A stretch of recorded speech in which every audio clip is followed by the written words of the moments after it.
Muchas gracias, Mauricio Dayub, por recibir Hablemos de Otra Cosa en tu casa, en estos tiempos tan particulares que nos toca vivir. Bueno. Y por eso la primera pregunta es ¿cómo estás? ¿No? Con esa carga de cómo estás en este momento.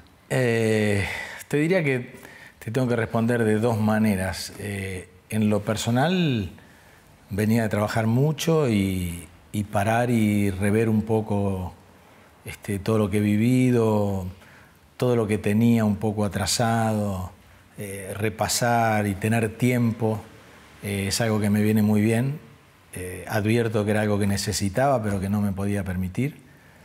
Y por otro lado, con mucha preocupación por lo que significa este virus, por el daño humano que conlleva, por el futuro de los que quiero, de los que están afuera, del país, del universo.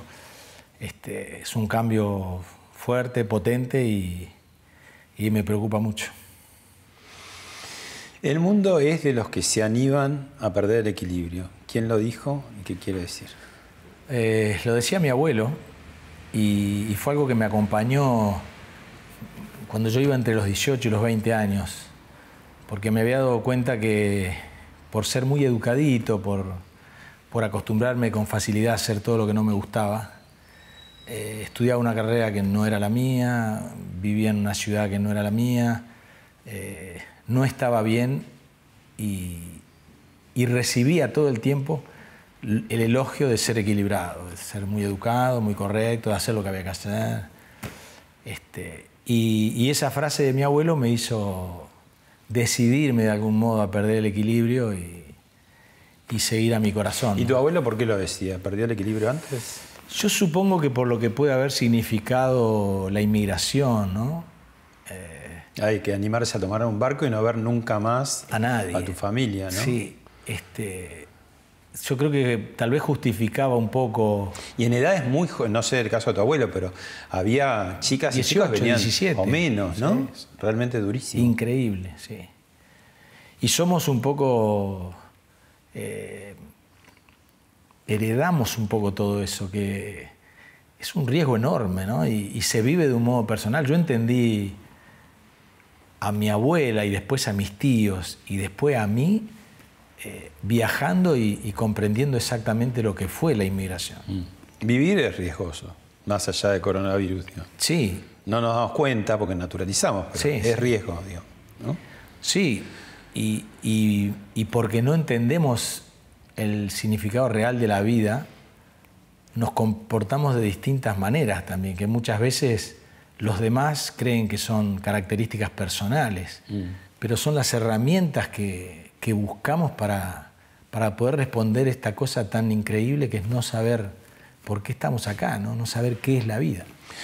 Ahora, vos perdiste el equilibrio para encontrar un nuevo equilibrio y en lo práctico, no metáfora, sos un equilibrista, digo, más allá de la hora que ahora ya hablaremos, pero digo, ¿cómo haces para subirte una soga, una cinta y no perder el equilibrio? Uno lo ve como una cosa tan distante. ¿Cómo lo aprendiste?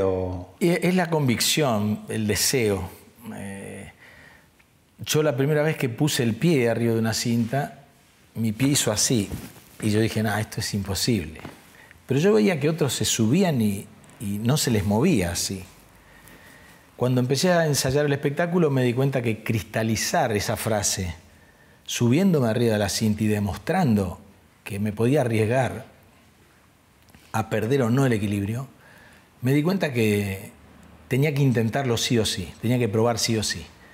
Lo empecé a hacer en una plaza, la persona que me enseñaba me dijo que en 4 o 5 meses que yo tenía para ensayar no iba a poder hacerlo, que no solo iba a perder el equilibrio, la presencia del público, sino la luz del escenario. ¿Qué te dice un maestro de eso? ¿Qué es lo primero que hay que tener en cuenta? Bueno, después di con alguien que sí, que se dedicaba puntualmente a eso en el Club del Slack. Y él, una de las cosas que me sorprendió mucho, que me ayudó mucho, es que yo cuando me caía de la cinta, me caía completo. Y él un día me dijo, no te podés caer. Antes de caerte, tenés las manos. Me dijo, si te está por caer igual, tenés los hombros para equilibrar. tenés la cadera, tenés las rodillas para doblar y bajar. Que no es toda una cuestión de pies, digamos. No, no, tenés los tobillos. Mirá la cantidad de herramientas que tenés antes de caerte. Yo cuando empecé a perder el equilibrio, rápidamente me acordaba que tenía todavía 4 o 5 cosas para hacer. Y ahí empecé a dejar de caerme. Claro, es muy impactante cuando se te ve hacer eso, porque, claro, se ve que empezás a trabajar distintas zonas del cuerpo y uno tiene la sensación de que se está cayendo y no se cae, claro, ¿viste? Porque ese movimiento, decís, lleva a una persona, normalmente sería aterrizar, ¿no? Y sin embargo, lo mantenés. ¿Y qué pasa con el equilibrio en la vida? No es tan fácil tampoco. No, y ese yo creo que viene innato y que se puede domesticar un poquito, pero la esencia viene con nosotros. Yo he luchado toda mi vida contra impulsos que me ha llevado mucho tiempo controlar durante la salida, ¿no? Se pueden, disminuyen, pero creo que son parte de cada uno de nosotros. Te invito a ver algo que conoces bien, que es algunas imágenes del equilibrista. A ver.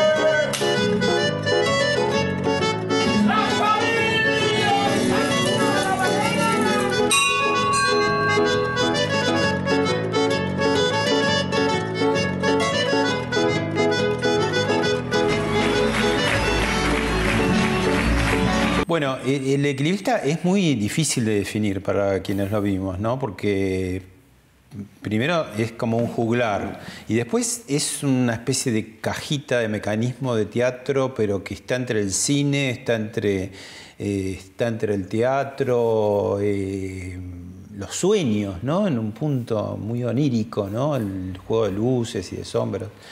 Vos, ¿cómo lo definirías o cómo fue madurando en vos ese espectáculo tan particular, tan difícil de definir? Yo creo que es la historia que cada uno de nosotros podría contar si pudiera volver a ser niño. Por eso se mezclan todos los estilos, ¿no?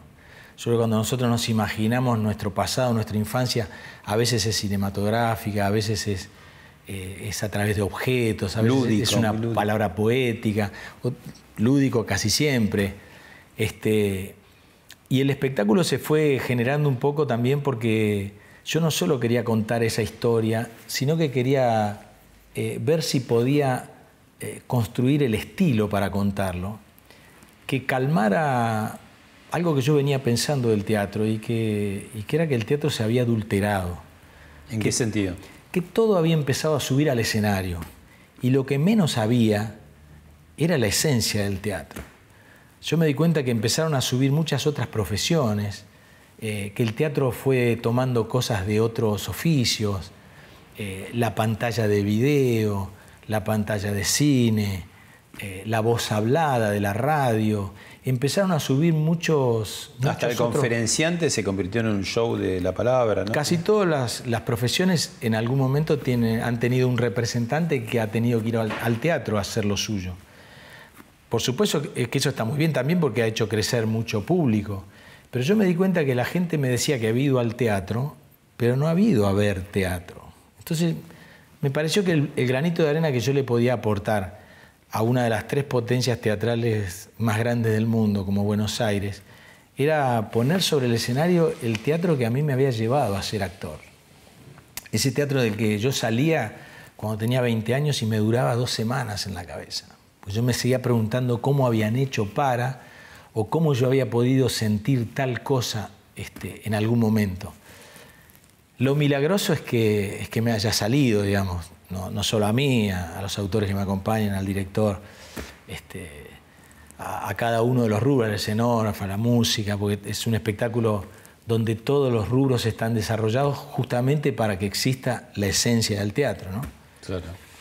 Y este parate provocado por la pandemia, ¿no? Y la cuarentena, fue como que te cortó un verano de vértigo, ¿no? Donde tenías, ya venías, ¿no? Pero digamos, fue como Mar del Plata terminó de explotar todo, incluso con funciones agregadas continuamente, ¿no? Entonces, un poco la pregunta es cómo es ese frenar de golpe, de ese vértigo a este parate, y un poco si tenés a veces ese miedo que a veces en tu ambiente es muy sostenido, que se corta la racha. No toquen el éxito, no hay que tocarlo, todo tiene que seguir igual, no hay que cambiar de sala, tiene que los ritos del teatro, ¿no? Acá hubo un corte así, ¡pac! Sí.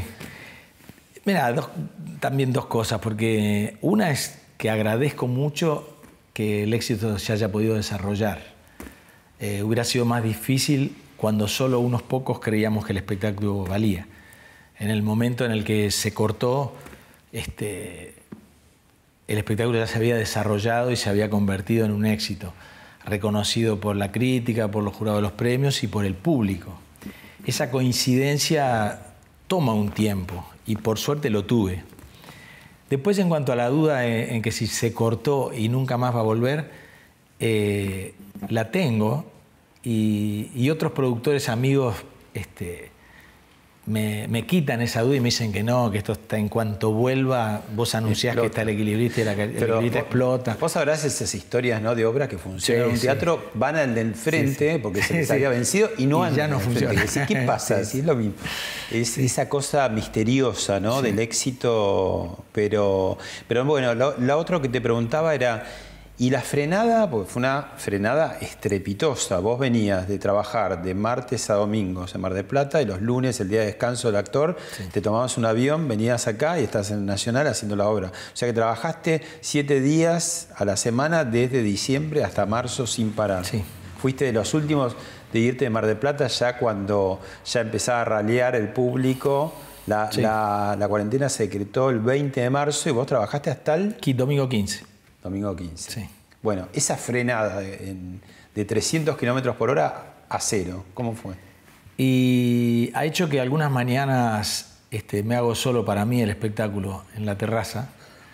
¿De verdad? Sí, porque siempre creo que así como... Para tenerlo en... Sí, como creo que hay un tiempo de ensayo y que uno a partir de ahí tiene que salir al escenario sí o sí, que si sale con menos sale improvisando y si sale con más sale achatado. Cuando pasa más de un mes de no hacer el espectáculo, las cosas esenciales que uno como actor hace para construir lo que le entrega al público se empiezan a perder. Empieza a quedar el texto nomás, la letra. Falta la sutileza. Y falta la sutileza, la respiración, las pausas, el movimiento. De hecho, tengo entendido que vos en general querías hacer una sola función, no por vago, sino por decir, bueno, entrego todo. Es que tenía miedo de no producir lo que producía el espectáculo en la repetición. Y el éxito te obligó. Sí. El éxito te obligó. ¿Y qué pasa con las segundas funciones, ahora que tenés muchas segundas funciones, ¿no? Mira, hay algo... primero di con gente así, masajista, osteópata, que me ayudó mucho a poder hacer las dos funciones, haciendo el esfuerzo físico sin que se note en la calidad del espectáculo. Y segundo, hay un cansancio que en general tiene la segunda función, que hace que uno esté más desprevenido, porque sabe que llega hasta donde puede, más no tiene, que muchas veces a muchas funciones le da una lucidez que uno creía que no tenía, porque es algo que uno no maneja. ¿No tenés a favor, por ejemplo, de decir, bueno, estar con el motor caliente, porque digamos, la primera función, sí, si bien no sé cuánto llegás antes, eso cada actor, no sé en tu caso, sí, el rito anterior, cuánto lleva o cuánto... Ha ido reduciéndose a 45 minutos, que es bastante poco. Es como que el público tiene una personalidad. Cada función es una personalidad que impone. Se mimetizan, ¿no? Sí. También suele pasar que si hay alguien en la platea que lleva la función hacia un lugar, puede ser muy apoyado o puede ser abucheado, ¿no? Pero la platea en general toma el mismo código. Hay algo de lo interno Por ejemplo, cuando la gente se ríe demasiado de cosas que podría no reírse y admirar desde otro punto, la misma presión del que quiere mirar todo con atención sin que la risa lo incomode, hace un movimiento, un gesto, mira al otro y eso influye en el público. Claro, porque el equilibrista tiene eso, tiene momentos para reírse, momentos para emocionarse o para pensar. Y quizás hay gente que quiere más pensar y no reírse tanto y le molesta el otro, ¿no? El que es más estentorio. Tiene a favor eso que muchos me han dicho que vienen por segunda vez para poder disfrutar de esos momentos en otra función, porque es verdad que tiene mucho de eso. Tiene como mucha emoción y también me animaría a decirte como cierta conmoción del espectador. Y el espectador, como le toca algo muy personal, muy propio, lo quiere vivir como si fuera a solas con el espectáculo. Es un espectáculo intimista. En lo que produce es intimista. Yo lo empecé haciendo en una sala de 180 localidades y lo terminé haciendo en una de 1000. Y las mismas cosas pasaban igual en la de 1000, con 1000 espectadores. Y yo esa grandeza, esa ampulosidad, tenía temor de que no estuviera. Y está igual. Y cuando salí al hall, por esta promoción que hice que... Devolver la plata, ¿no? Si el espectáculo no te gusta, te devuelvo el dinero. ¿Alguien te pidió la plata? No. ¿Y hay gente que te dijo te daría el doble? Sí. ¿Sí? Sí. Pero no lo concretaron tampoco. No. Todas las variedades recibí. Gente que decía, yo quiero el dinero, pero no en plata, en entrada, porque quiero verla de nuevo. Otros que se quedaban para hacer chistes y decían que se quedaban para esperar para que le devuelva el dinero porque estaban con 32 que estaban en un micro y querían que le devuelva el dinero a todos. Ahora, qué notable el boca a boca, que sabemos que siempre las obras para funcionar no vale la crítica, vale el boca a boca. Ahora, es difícil un boca a boca del equilibrista porque es difícil de definir y como tiene esta cosa más de intimidad y de sugestión, igual funcionó, sí, ¿no? Y funcionó masivamente, porque decís, no es un espectáculo de élite chiquitito para pocos, sino que cómo funcionó es muy impresionante, ¿no? Sí. Yo creo que también dio por tierra con cierta cosa que se decía que el público solo quería divertirse para olvidarse de la realidad. Yo creo que el equilibrista achicó la grieta entre los espectáculos dramáticos y los cómicos, porque siendo divertido, pero profundamente emocionante, funcionó como un espectáculo de los que más éxitos tienen sin ningún problema, digamos. Evidentemente, o no todo el público... Tuviste cabeza a cabeza con Moldaski en el verano, sí. Miren, incluso vi que cruzaron videos muy divertidos y payadas de alguna manera, ¿no? Sí, porque hubo un momento... Yo empecé entre los 5 más vistos. Eran todos espectáculos, estaban en salas más grandes que la mía. Revistas y comedias. Sí. De quinto a cuarto, de cuarto a tercero, a segundo... Y en las últimas 2 semanas empezamos a pelear el primer puesto. Y además Mar del Plata, que es una plaza que tiene de Darío Vittori para acá, estamos hablando de más de medio siglo, más bien la idea del teatro pasatista, en el mejor y en el peor sentido de la palabra, ¿no? También eso pasó en Mar del Plata y me lo agradeció mucho el marplatense por lograr mucha atracción de espectadores con un espectáculo que no fuera solo pasatista. Claro, así que las últimas semanas fueron muy divertidas con Moldaski. Un contrincante espectacular porque generoso, divertido, amigo. Bueno, además me une una larga historia con él. Yo, el primer departamento que alquilé en Buenos Aires, más o menos normal, porque antes estuve en muchas pensiones, tenía que pagar el alquiler en un local en el 11, que era del dueño. Y el empleado que me cobraba el alquiler, que me hacía el recibo, era Moldaski. No te puedo creer.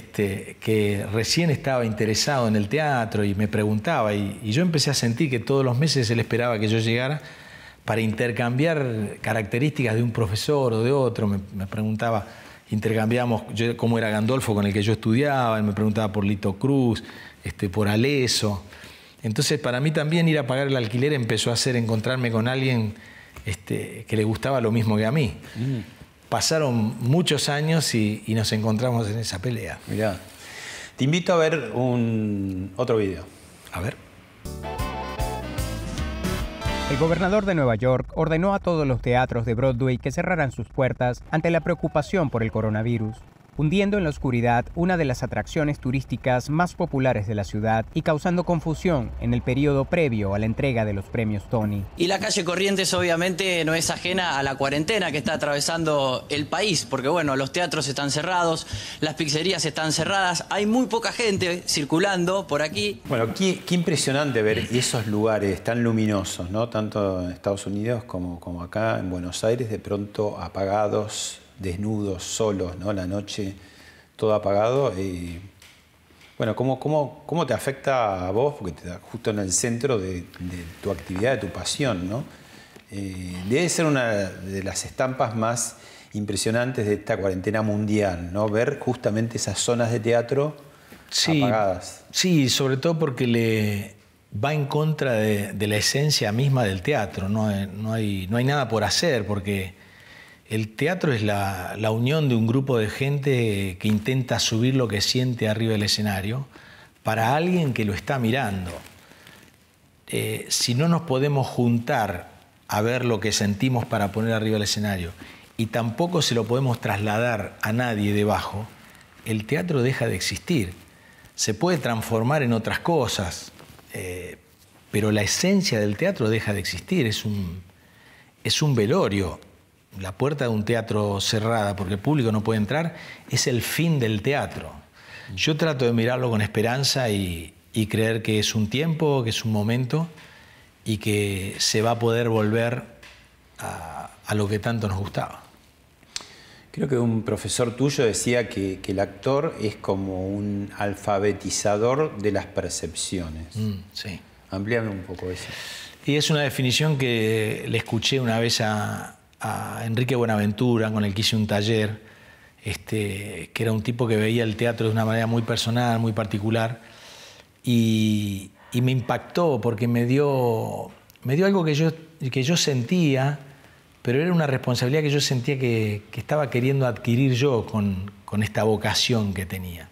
Cuando vi que otros tenían una definición tan clara acerca de lo que yo aspiraba, sentí que lo mío era posible, que el teatro podía servir para algo más, que el teatro no servía solo para entretener y para divertir, que el teatro, si bien no podía cambiar la vida de nadie más que la mía, de acuerdo a la forma en que yo lo hiciera, podía llegar a influir en la decisión de un espectador y que un espectador podía acompañar una decisión propia por lo que bajaba de arriba del escenario. Entonces eso me llevaba a mí a poner arriba del escenario cosas que valieran, que fueran valores que pudieran de algún modo modificar la vida de alguien. Volviendo a esto de las salas cerradas, te comparto la inquietud, ¿no? ¿Qué será después de 26 siglos de teatro, ¿no? Desde el siglo de oro de Pericles,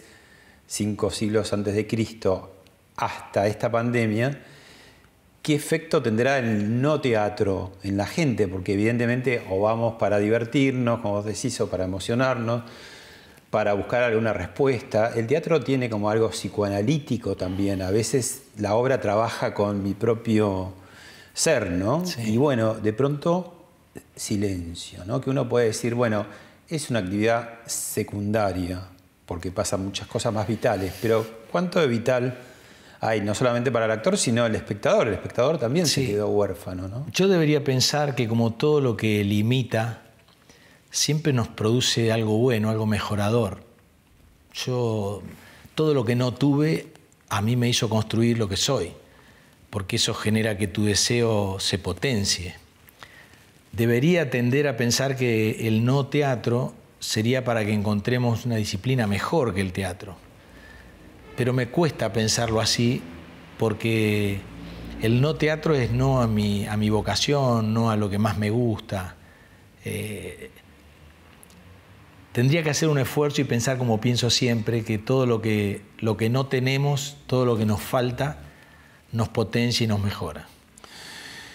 Carlos Rottenberg, el productor teatral, dice que será una de las últimas actividades en ponerse en marcha cuando la cuarentena, bueno, ya empezó a salir algunos sectores y irán saliendo más.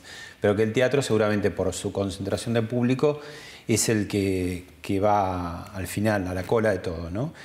Y después como que hay una retracción de la gente a decir, bueno, a animarse de vuelta a juntarse, ¿no? Que a veces le agrega como otros 2 meses, ¿no?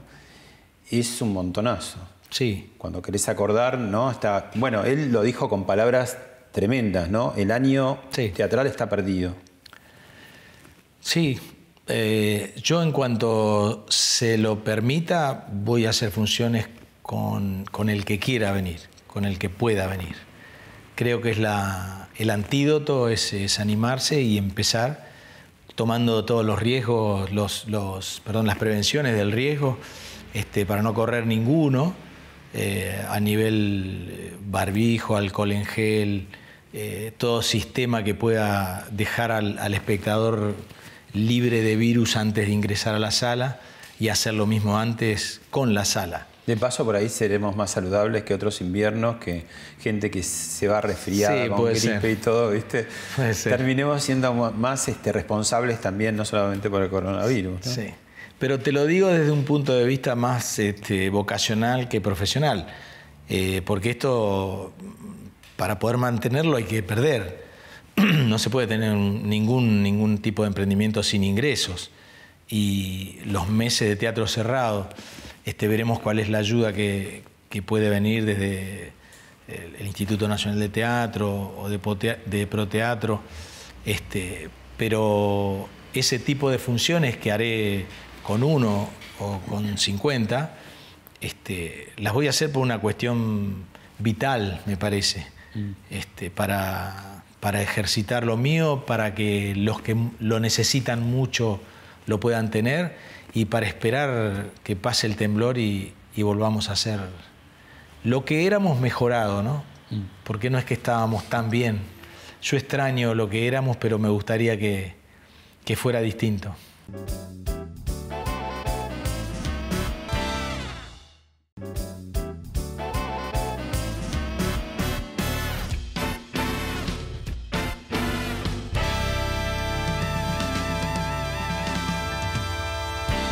Te propongo ver un video con algunos momentos de tu trayectoria. A ver. Mi amor, te lo ruego, que me vengas a buscar. Tiene cuadros de titanio, soldadura con aleación de titanio, frenos cantilever.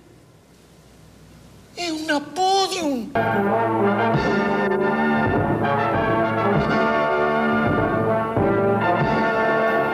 mirando vidrieras. ¡La compro! Bueno, son 200. $200. 100, 150, 200. Bueno, ahora voy a 100, 150, 200. Tengo mi ilusión, voy por Congreso Catedral. Y cuando tenga 9 de julio lo saco puré, Vamos. Mira, mi vida, si hace falta voy a empezar a tomar yo también. Pero yo te juro que te voy a sacar. A mí que no me vengan con eso. Que no me vengan con que no se puede. ¿El enano o yo? Así era. ¿El enano o yo? ¿Te podés callar la boca? Debes tener mucho huevo para animarte a venir así. Sí, lo tengo. ¿Cuál es el problema? El problema es que te vas a comer una mano. No me hagas enojar porque se arma un desastre acá, ¿eh? ¡Pegue, enano, pegue! Mauricio Dayú. Hace de oro. El premio Hace de Oro. Tal vez este momento puede ayudar a muchos que empiezan sin tener nada como yo, porque un día se puede sentir que uno lo tiene todo, como me pasa. Gracias. Se habla mucho del cordobés, se habla mucho del santafesino, ni digamos del porteño, ¿no? Pero en realidad no se habla mucho. Y del paranaense, menos. No, tenemos un perfil muy bajo. ¿Hay alguna condición en particular del ser entrerriano? Sí. Ser de Paraná es como no depender de nadie. Yo siempre creo que El entrerriano no tiene un río gigante y no le interesa mucho saber cómo se pescan ballenas en otros mares, en otros ríos. Tiene demasiado interés ver cómo viene el pique ahí, viendo el atardecer. Los actores entrerrianos no necesitan saber quién fue Meyerhold, quién fue Peter Brook. Tienen una esencia y una identidad propia. Se autoabastece. Sí. Siempre me pasa a mí, cuando yo me encuentro con alguien que me dice yo soy de Paraná, es como si en ese yo soy de Paraná me está dando los caracteres de una contraseña oculta que solo esa persona y yo sabemos. ¿Y entras en esa sintonía? Sí, inmediatamente. Es como una llave. ¿Hay una tonada también de Paraná? Sí, hay una tonada bastante parecida a la uruguaya, muy campechana, muy sencilla, muy simple. Y esa es también una seña de ser de Paraná o ser de Entre Ríos. La simpleza, ¿no? Es muy difícil viviendo en Paraná mentirle al otro en función de hacerle creer algo. La mirada de Paraná te escruta absolutamente. No hay forma de tener una pose que uno la pueda sostener. Las cosas en Paraná son lo que son. Bueno, no se te dieron fácil las cosas, ¿no? Te pusiste a estudiar ciencias económicas. ¿Por qué? ¿Algún mandato ahí? Mi papá decía que era la carrera del futuro y como a mí lo que me gustaba, yo no lo decía. Y si lo decía tampoco se podía hacer, porque en Paraná no había nada, tampoco era una carrera como para convencerlos. Le dije, bueno, estudio lo que a vos te guste y empecé a estudiar ciencias económicas. ¿Tenías facilidad con la matemática o no? Para nada. Fui más de 3 años a la facultad y nunca aprobé ni matemática ni contabilidad, ni de primero, ni de segundo, ni de tercero. Aprobaba las teóricas, las que podía leer y memorizar. Todo en la vida, aún aquello que uno parece más inservible, deja algo. ¿Qué te dejó ciencia económica? Amigos, mis compañeros que entendían mi sufrimiento porque hacíamos... ¿La pariste todo el tiempo? Hacíamos juntos los ejercicios. Terminé y me tenían que esperar a mí. Yo tomaba un mate, 2 mates, 3 mates y no podía, los frenaba, no podíamos avanzar. Pero además me dejó cierta condición para poder producir mis espectáculos. Algo aprendí. Algo quedó. Sí, algo aprendí entre lo que hay que gastar y que además lo aprendí en mi casa, porque en mi casa se cuidaba mucho. Hay que gastar menos de lo que entra. Sí, y de separar y de ahorrar y lo que significa la utilidad marginal del consumo y la valoración de las cosas en un momento y en otro. Bueno, y en un solo acto le dijiste a tu padre, no sigo más ciencias económicas, me voy a Buenos Aires y voy a tratar de ser actor. Saliste de Paraná diciendo, voy a por ello. Antes que eso, cuando se lo dije, tenía que esperar que pasara el año y mi papá me ofreció que juntara un dinero para poder venirme a Buenos Aires, porque me dijo, ¿dónde vas a vivir? ¿De qué vas a vivir? Entonces me ofreció que trabaje con él y ahí lo conocí de verdad, mi papá. Mi papá era vendedor. Me acuerdo que me dio un portafolio que ya no usaba, una lista de precios y fuimos a ver el primer cliente y antes de entrar... ¿Qué vendían? Vendía un vermut muy conocido, Gancia, mayorista. Me dijo, no nos podemos ir de acá sin vender 500 cajas. Bueno, entramos con el cliente, empezamos a charlar. Mi papá habló de política, de fútbol, de las vacaciones. ¿Y vos decías cuándo? Le empezó a preguntar por los hijos. Entró la esposa del cliente y le mostró la libreta de calificaciones a mi papá. A la media hora entró la secretaria y le dijo, tienen que terminar porque hay otros proveedores en el salón. El cliente dijo, bueno, yo los acompaño por la puerta de atrás hasta la puerta. Yo empecé a guardar la lista de precios, pensando que a mi papá le había agarrado amnesia, porque se había olvidado lo principal. Cuando subimos al auto, yo tratando de que no me viera el cliente por lo bajo, le decía, papá, la venta. Y mi papá puso primera, bajó la ventanilla para saludarlo al cliente y le dijo, te anoto 500 cajas, te lo mando por transporte del caballito. Y el cliente, así con la cabeza para arriba y para abajo, asintió todo. Y yo dije...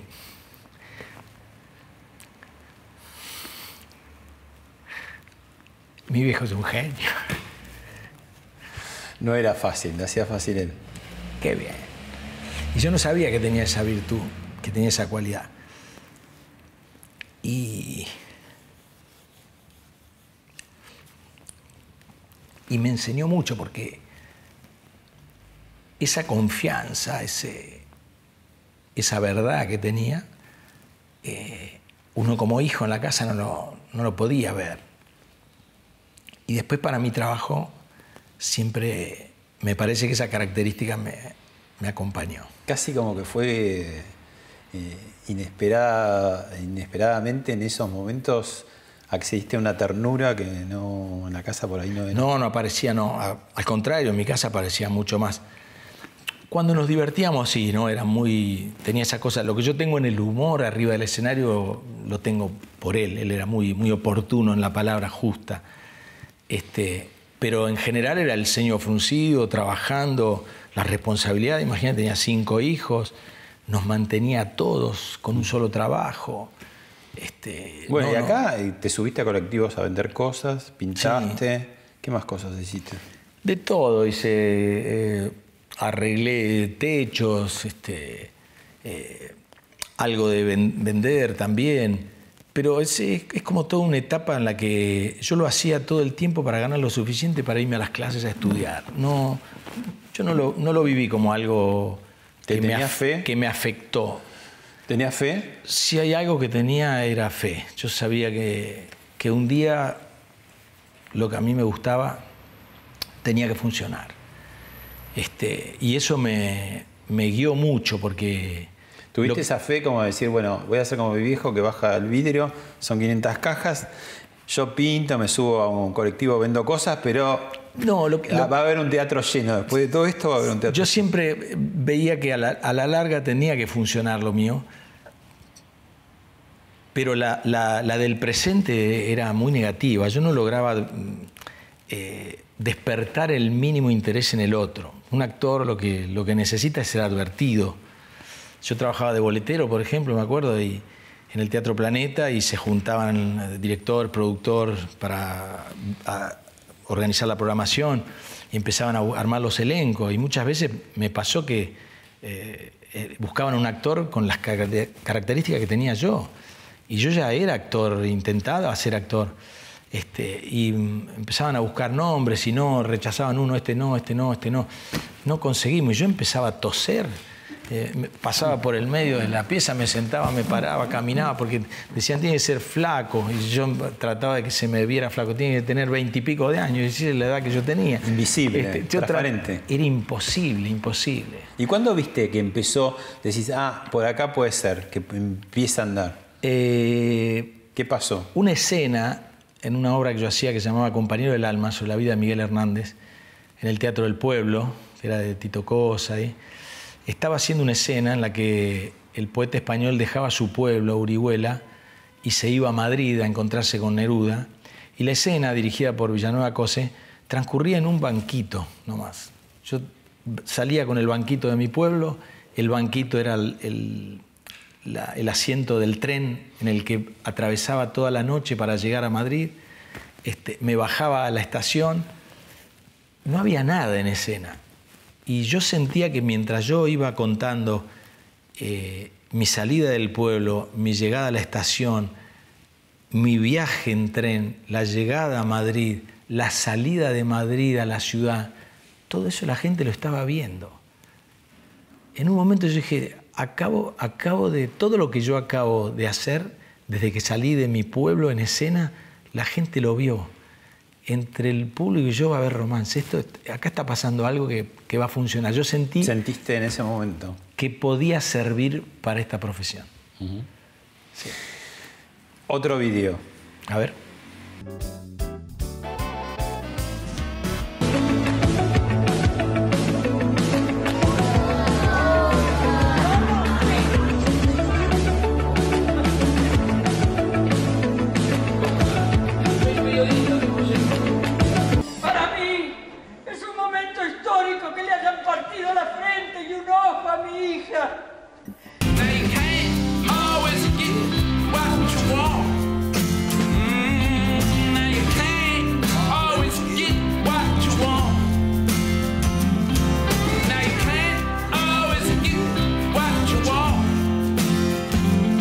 But if you try sometimes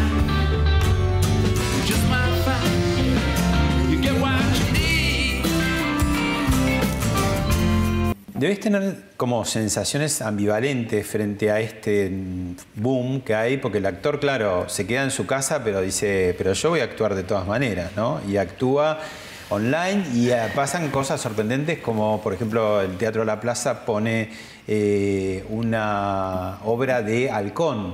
Sí. Por ejemplo, Filosofía de Vida, ¿no? Que yo la vi cuando la actuaba y verlo ahora es, bueno, es emocionante y al mismo tiempo es como que sigue estando, ¿no? ¿Qué te pasa vos con esto? Porque decís la sensación ambivalente de decir, bueno, esto mata al teatro, no, es un buen, como una aspirina hasta que vuelve al teatro. ¿Qué sensaciones tenés? Sí, algunas cosas me parecen que están bien y me gustan. Y otras muchas me resisto porque creo que estamos pidiendo ahora que nos quedemos en casa y si seguimos así, si cada uno va a tener su propio canal personal, vamos a tener que pedir que algunos apaguemos los teléfonos porque no vamos a resistir. Yo creo que hay una Qué paradoja, porque cada función antes piden apaguen el celular y ahora los actores están dentro del celular. Sí. Pero me parece que hay que graduarlo. Yo lo estoy haciendo en forma personal. Recibo muchos llamados de muchos amigos para hacer un vivo por Instagram. Recibo muchos pedidos para ver mis obras que no han sido filmadas como sino que han tenido un registro de trabajo simplemente. Y yo creo que no tenemos tiempo real de ver todo, si todos subimos todo lo que tenemos. No encuentro la vida que creo que está bien para todos de esta manera desbocada. Si es un tiempo, si es por 2 meses, por 3 meses, hagamos lo que sea, no hay problema. Pero no me parece que todos tengamos que subir todos a las redes, todo lo que tenemos y todo lo que hicimos, porque no tenemos tiempo real de verlo. Es demasiado. Yo estoy un poco en contra de lo que nos produjo la globalización y las redes sociales, esto que es tanto lo que hay para ver. Yo quiero ver lo que necesito nomás. No quiero saber que si hago doble clic también tengo esto y también tengo también. Porque eso te pierde. Bueno, pero explícame entonces esto que te voy a mostrar ahora.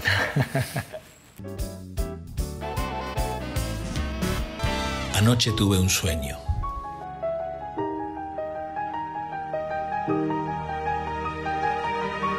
Soñé que el tiempo empezaba a pasar más rápido. Que todo lo malo quedaba atrás. Nadie en la calle, ni otros paseando perros. Los teatros empezaban a abrir sus puertas.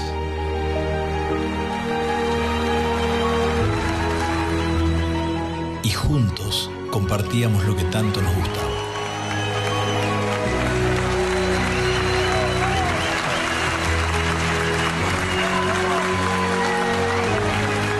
Ya falta menos.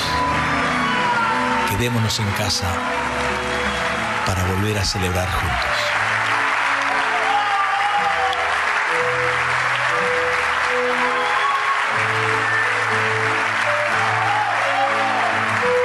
Bueno, ¿y esto cómo se explica? Este lo hice porque sentí que llevábamos 2 semanas de una profunda tristeza, de un desconcierto muy grande, y sentí que lo único que podía tranquilizar un poco las aguas es confiar en que esto iba a ser pasajero.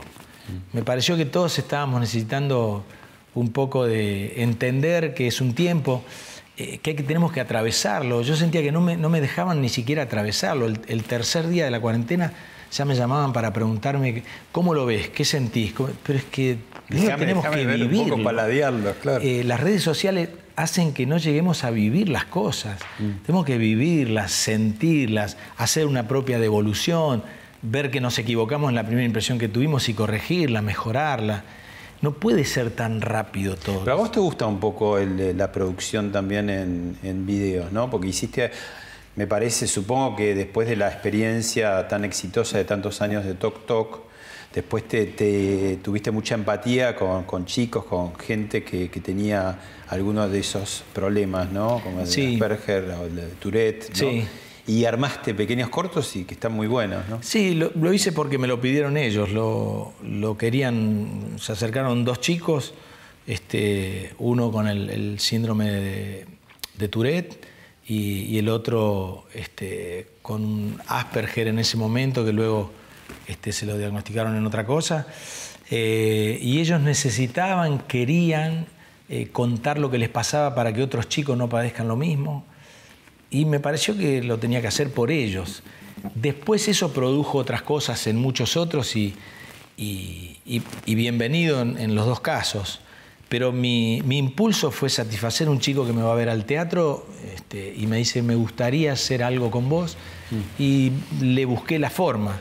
Después sí, la producción del video y eso lo hago con mi equipo. Pero no más que para poder difundir lo que ellos me propusieron que querían difundir. Y que sé que es algo que nos beneficia a todos. Si no fuera así, no lo hubiera hecho, ¿no? ¿Qué pasa cuando el actor, que la mayoría tiene, a veces no puede romper ese techo muy bajo de trascender, sino que está como en un lugar muy limitado? ¿Qué pasa cuando estás dentro de un éxito descomunal como es Toc Toc y duran tantos años, ¿no? Que por un lado decís, bueno, me resuelve mi vida, pago mis cuentas, mi comida, y eso es muy importante. Y por el otro lado, te da como cierta comodidad, porque decís, bueno, ya la obra la tengo, no te digo de taco, pero es más fácil. Por el otro lado decís, bueno, está dilema, ¿no? Me tengo que bajar porque me va a morfar y tengo que hacer otras cosas. ¿Cómo manejaste eso? Y no mecanizarme también, ¿no? Porque... Sí, lo fui haciendo bastante en función... Yo tengo la suerte de siempre tener a mano mi vocación. Yo no me olvido de por qué me dedico al teatro. Entonces casi siempre hago como un ejercicio de irme a los 18 años, miro el río, cierro los ojos y decido qué está bien y qué está mal para mí. Y casi nunca me equivoco, porque siempre termino resolviendo de verdad lo que necesito y no lo que me está llegando en la información de lo social, ¿no? No está mal que a un actor no le llegue el momento del éxito, si se está formando mientras tanto, si está haciendo lo que le gusta, si está probando cosas. Yo creo que ahora se le tiene mucho miedo a eso y se cree que es negativo, pero en realidad, si el éxito nunca me hubiera tocado, yo me hubiera muerto haciendo lo que quería y lo que me gustaba, y eso está bien. En el caso de... Ahora, la otra punta. De que me toque, yo lo primero que me planteé era hacer un trabajo igual que hacía cuando había 50 personas. Que mi trabajo en Toc Toc no fuera un trabajo propio del éxito o del teatro comercial, o que me obligara a mí a hacer algo de taquito, porque yo siempre me guié por los pintores, por los músicos, que tienen esa cosa de que un pintor pinta en su taller y un día la obra se vende en miles de dólares en Nueva York, y no deja de ser el mismo. Calculame 9 años, así a grosso modo, ¿cuántas funciones son? Hice 2.753 funciones. ¿Cómo, digamos, entusiasmarte a vos mismo en un punto cuando decís, ya la tengo, ya fui por este camino, por el A, por el B, por el C, por el D, la tengo toda vista de arriba para abajo y de costado, de izquierda a derecha, de derecha a izquierda? ¿Cómo haces para decir, me entusiasmo, empieza...? Y empezaba a crear todos los días una sensación nueva, porque yo había tenido una que me sirvió un tiempo nomás, que era gustar. Yo siempre hice teatro pensando en gustarle al público para que ese público me volviera a traer el del otro día. Debe ser un gran móvil en el actor, ¿no? En el artista. Sí, digamos. Pero Toc Toc no necesitaba gustar, porque yo llegaba el miércoles y ya había gustado, ya estaba todo vendido. Entonces gustar no era un incentivo para hacer bien la función. Empecé a pensar algunas funciones que era un jugador de fútbol vendido al exterior y que cuando salía a la cancha salía y estaban en la tribuna estaba mi maestra de primer grado. O sea, te hacías tu propia obra de teatro con el y un día de tanto hacerme esa película, me lo crucé a Enrique Pinti en el bar de la esquina y le pregunté, le digo, Enrique, ¿vos que hiciste salsa criolla durante tanto tiempo? Me dice, 8 años. Yo hacía de cuenta que en el palco Abanesen estaba Fellini, por ejemplo, un día. Otro día que estaba Sefirelli, los directores que me venían a ver para trabajar en una película. Y yo dije, estoy haciendo bien, digo, estoy haciendo intuitivamente lo que hacía el tipo que más funciones hizo en la historia del teatro argentino, que fue Enrique Pinti. ¿Y ahora extrañás al público? ¿En la cuarentena decís? Digo, la ausencia de esa, no sé qué electricidad o más si es que... por un tiempo, no. Si es definitivo o si es por un largo tiempo, sí. Porque hay algo de lo que hacemos que necesita la devolución. El teatro, claro, necesita la devolución inmediata, ¿no? Aunque sea el silencio ese que decías vos, ¿no? Sí. Porque no es vacío. Y el afuera y la calle. Porque yo salgo a la calle y me encuentro con gente que vio uno u otro espectáculo y siempre tiene algo para decirme. Yo cuando vi tal obra me pasó tal cosa. Hay una relación con el público que te va haciendo... yo creo que la construcción del tipo de espectáculos que yo hago está directamente ligado con lo que recibo también. Porque a mí me gusta trabajar para el público que tengo, para el público con el que me encuentro. Me costaría hacer una obra que yo sintiera que al público que me rodea no le va a gustar, no le va a interesar, por más que fuera algo muy interesante para mí. Con lo cual, eso sí extraño, esa devolución diaria de lo que produce el trabajo, sí, lo extraño. Igual el actor está acostumbrado, aún el exitoso, a esos momentos de nada, ¿no? Entre un trabajo y el otro se producen zonas, no digamos de años sabáticos, como decía Beto Brandoni, no hay años sabáticos porque uno no sabe, siempre es como un trabajo a lograr, no es relación de dependencia esto, ¿no? Sí, entonces, es un trabajo irregular. Claro, y de golpe un éxito no quiere decir que sea un éxito para siempre, tampoco. No, nada. Pero digo, esta parada es muy particular. Sí, por eso te decía que la relaciono mucho con el temor de... Si es por un tiempo es una cosa, y si es definitivo por un tiempo largo es otra cosa lo que pasa. Por ahora, a menos de un mes o a un mes estamos bien, se puede sobrellevar. ¿Qué te gusta a vos como espectador? La imaginación, que me provoque lo que se alude arriba del escenario.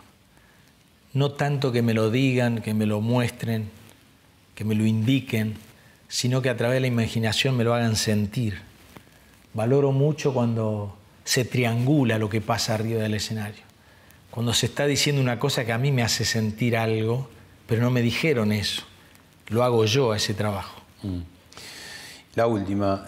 ¿Se te dieron las cosas más tarde de lo habitual? Llegar a la actuación, llegar a tu hijo. Todo. No sé si haces marketing con tu edad, se puede decir tu edad. Ya sé. Tenés 60 años. Sí. Muy bien llevados. Medité mucho todo, demasiado todo. Siempre reflexioné mucho acerca de lo que iba a hacer. Te podría decir que hice todo tarde. Recién a los 23 años pude decidir que me iba a dedicar a lo que me gustaba y no a los 16 o 17 como lo hace cualquiera. Tuve éxito también más grande. A los 53 fui papá. Casi todo lo hice tomándome mucho tiempo. Pero todo lo que hice tiene que ver con lo que he ido deseando. Me he acercado mucho al tipo que yo quería ser cuando era chico. Yo una vez vi pasar a alguien y yo dije, yo cuando sea grande voy a ser así.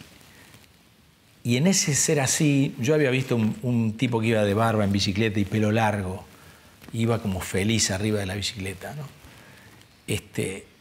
Algo sentí de esa libertad que fue una postal a la que yo quise apostar siempre.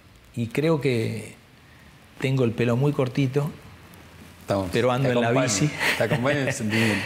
Ando en la bici, pero siento esa misma libertad que percibí una vez. Gracias, Mauricio. No, por favor.